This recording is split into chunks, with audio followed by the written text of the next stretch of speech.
بسم الله الرحمن الرحيم الحمد لله رب العالمين والصلاة والسلام على رسوله النبي الكريم.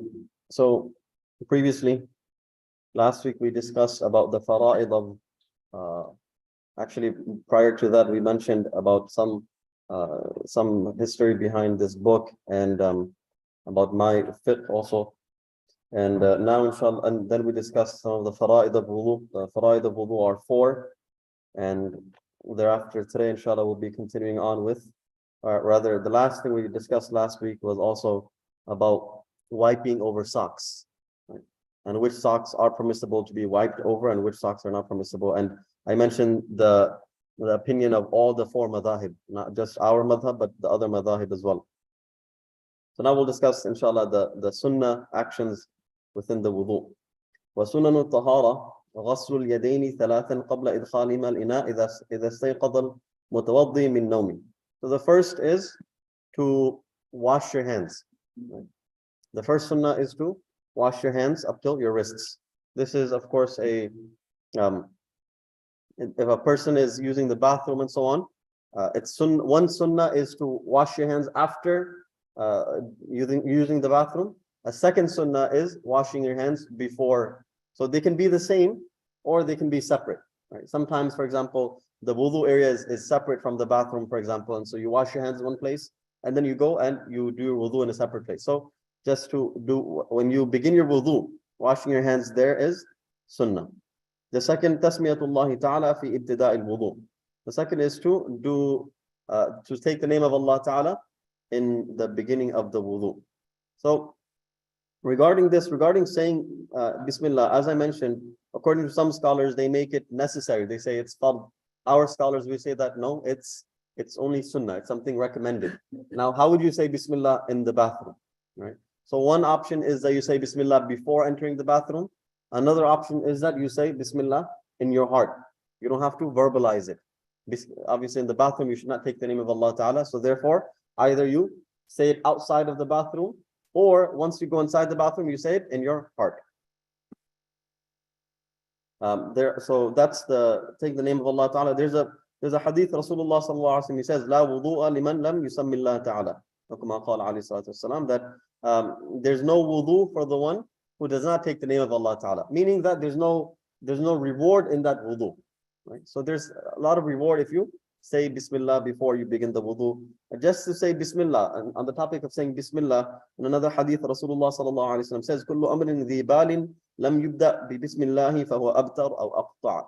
So Rasulullah sallallahu alaihi wasallam, he says that action which is not begun by saying the name of Allah Ta'ala, it is incomplete. So this is a general hadith that we should take the name of Allah Ta'ala generally when we do something good. Take the name of Allah Ta'ala, say Bismillah, and then you do whatever that good deed is. Okay, so specifically regarding wudu, you should either say it before you go into the bathroom, or if you are in the bathroom, then just make it in your mind. The third sunnah is siwak, which is to do miswak. Miswak is a tremendous sunnah. It's such a powerhouse sunnah, right? Meaning it has so many rewards, so many benefits of doing miswak, right? There's one book, I always mention this, there's one book, I have it in my office, by one of the scholars in Texas. He authored 70 virtues of using the miswak. And so therefore miswak, of course, every single one of us should have the miswak. Right? And I was actually, my intention was to bring a whole bunch of miswaks, especially for those of you, mashallah, who came, right? But forgive me, I couldn't find it, and I was short on time. So, but inshallah, maybe in one of the upcoming classes, inshallah, I'll just randomly bring like maybe 50, 60 miswaks, inshallah, for you all, inshallah. So those who come in person, they get the benefit of the miswak. And women online, I'll give you the miswaks later, and you can pick it up. But men online, you won't get it. But anyways, inshallah. So miswak, there's so many virtues. Some narrations suggest that the reward of everything you do is multiplied 70 times. Death becomes easier for the person, meaning the person doesn't face the pangs of death, and so on and so forth. Many virtues. If you want to read the book, if you want to borrow the book, inshallah, I'll give it to you, inshallah. It's in the office. I can give it to you, inshallah. Moving on. So I should assign some homework, right? So when I taught this section to my students, I told them, your homework is to get a miswak. So I'll give you the same homework, essentially, that if you don't have a miswak, you should get one, right? If you don't have it, buy it on eBay or online or something, inshallah. They're generally, they're cheap generally. And when we go to Makkah, Medina, we should try to bring, a whole bunch of miswaks. They're like maybe one couple dollars, right? But bring it and then just distribute it, give it for free, right? So that people can benefit and you can get the reward of it, inshallah.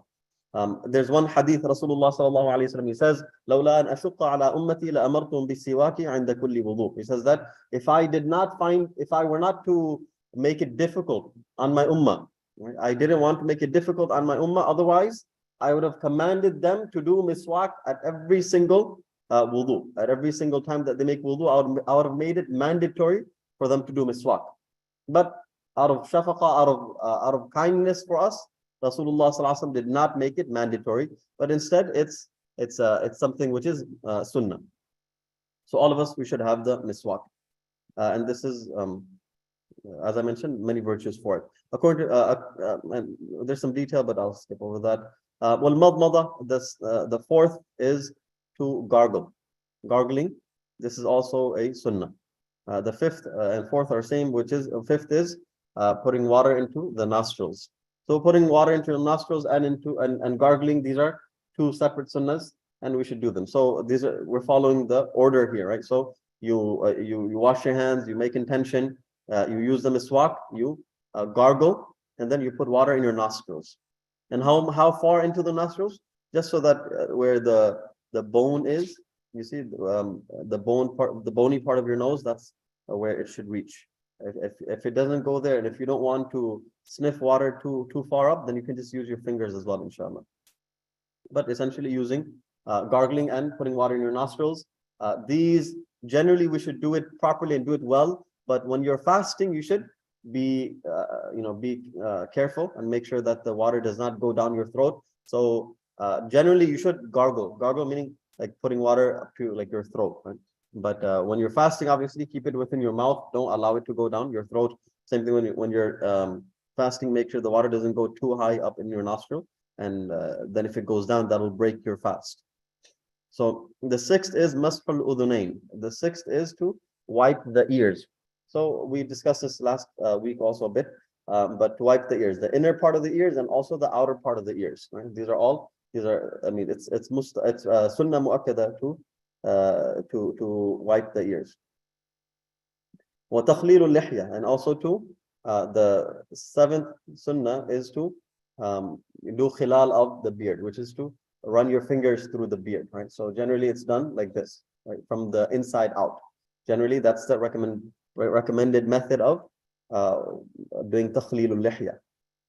Wal asabi', and also doing takhlil of the fingers, and that's basically when you go like this, when you make sure that the water reaches inside and in between the crevices of your fingers and your toes, right? This is very important that we make sure that water reaches inside in between the fingers. Often many people they're not concerned about this, and sometimes some parts of it remains wet, and that's not permissible. You cannot allow it to remain wet. Rather, it must be washed properly. Then the scholars, they go on and they mention the method of inserting or the method of cleaning between the fingers, and that's for the hands, you just insert the hands within one another. So either like this or like this, right? So these are the two ways that you can. In regards to your toes, you can just use, like, for example, the scholars, they mentioned that you use the left pinky and you just go through all of your toes. Or you can just, again, that's not necessary, but that's just one method that the scholars have mentioned regarding doing takhleel, putting your fingers through the toes. Then the ninth is to وتكرار الغسل إلى وتكرار الغسل إلى الثلاث, which is to wash every single thing 3 times. So wash your face 3 times, wash your arms 3 times, wash your feet 3 times. These are all sunnah, right? As I mentioned, the fard is doing it once, sunnah is doing it 3 times. Okay. Right. Moving on, the 10th is to make the intention for the taharah, right? Also, rather, so this is the 10th, which is to make intention.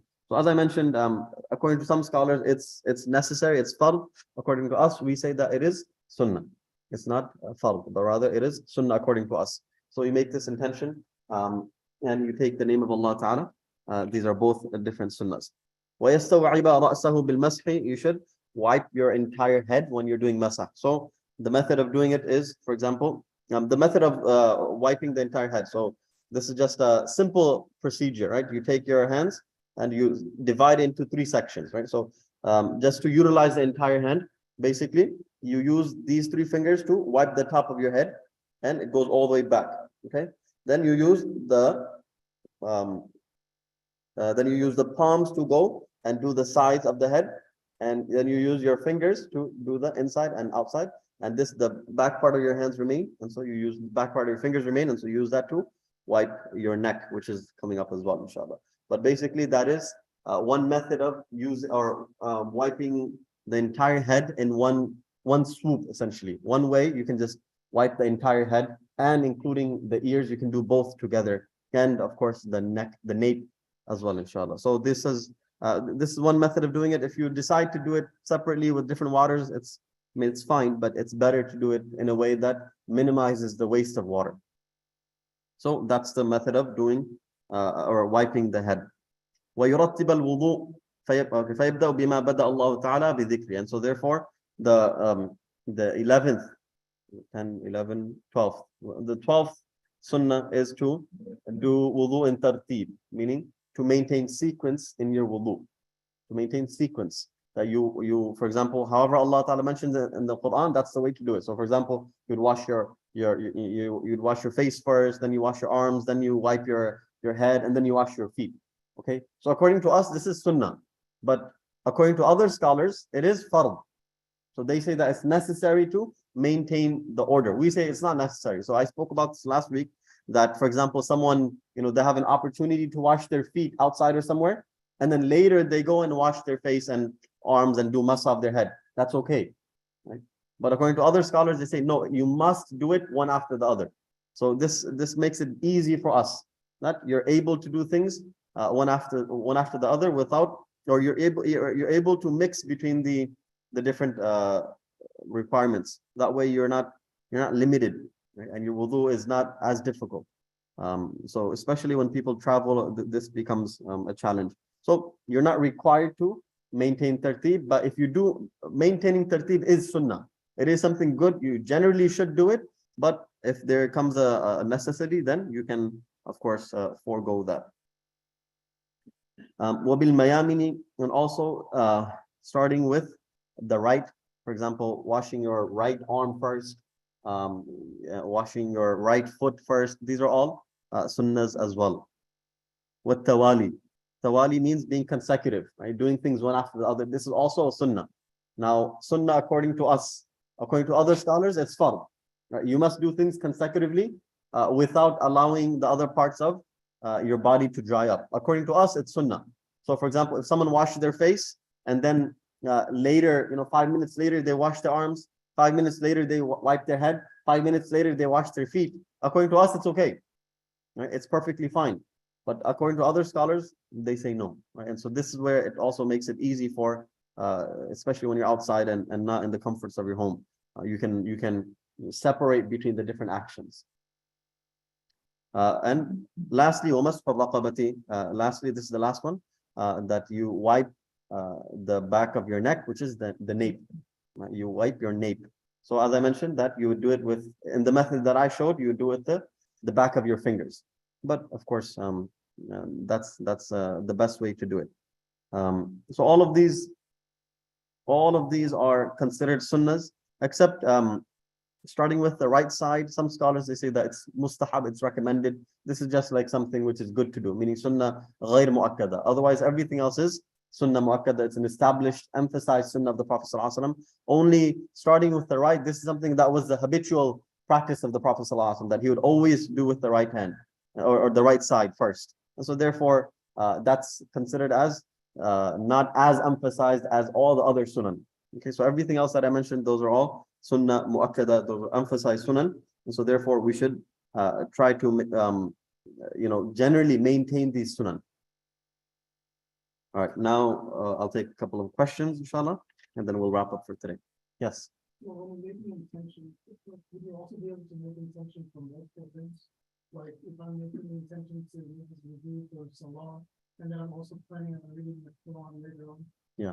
So the question is that can I make this intention of wudu for multiple things, right? So according to us, intention is not a requisite, so you're not required to make the intention. And even if you do make the intention, let's say you make the intention for salah.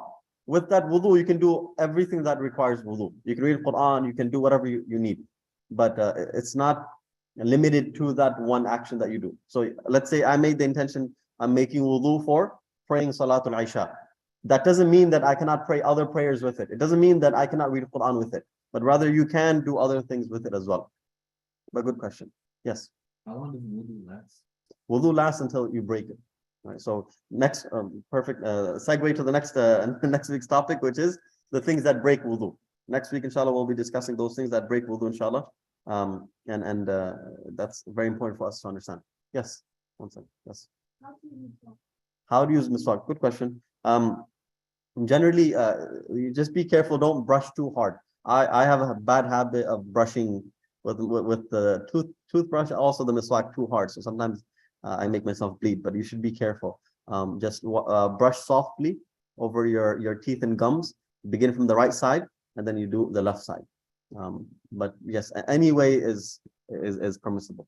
Yes, so similar to that, well, I guess on the topic of miswak, so if you forget to do it in the sequence, and then in the middle of the wudu, can you start doing miswak or just? Yes. Miswak you can do anytime. Miswak you can do in the middle of the wudu, you can do after the wudu. Yeah, sometimes it happens. You start your wudu and then you forget it. So you can do it after the wudu as well. My recommendation, every single person should have at least one miswak in the main bathroom that they use. Have at least one miswak in the main bathroom that you use. So next to your toothbrush should be the miswak. That way you always have the habit. It's right there. You know, you always see it. And so you build the habit of using the miswak. The scholars, they say that the recommendation for miswak size is about the size of a pinky, at least minimum like around the size of the pinky. That's a good size. Also, let me just go back. Also, in the case that miswak is not available, for some reason, let's say you're traveling and you forgot to bring your miswak. This happens, right? So you should use your finger. You should use your right index finger. Okay, this is the meaning it'll suffice, inshallah. You'll get the reward, inshallah, because obviously you forgot your miswak or whatever it was. So if you, for some reason you forgot it, just use your finger. Yes. Because what is the life of the miswak? When do we know that it's not use? There's no necessary life of the miswak, meaning you can use it. Sometimes the flavor goes away, and sometimes we think that's the life. That has nothing to do with the miswak itself. The miswak itself it lasts as long as you use it. You know, as long as you can use it. So, and can we use the paste that comes with miswak? Yeah, you can. Yeah, definitely. You can use the paste that comes with the miswak. Also have like miswak paste and stuff. It's good. It's good. By the way, again, miswak is just because you do a miswak doesn't mean you leave out the toothbrush or toothpaste, right? You can use both, right? You can definitely use both. But there's no special sunnah for using the miswak toothpaste. It's just using the miswak itself. That's a separate sunnah. By the way, miswak was literally one of the last things which the Prophet ﷺ did before he passed away. And the Prophet ﷺ was so habitual in doing miswak that he would do it all the time. He would do it before, I mean, every single step, whether he entering the masjid, exiting the masjid, before salah, after salah, entering home, leaving home, he would do the miswak at all times. But for us, at least we do it when we do wudu, because alhamdulillah, we brush our teeth as well. The Prophet ﷺ was very careful and considerate of his hygiene. And we should also be very considerate of that as well. Any final questions? Okay.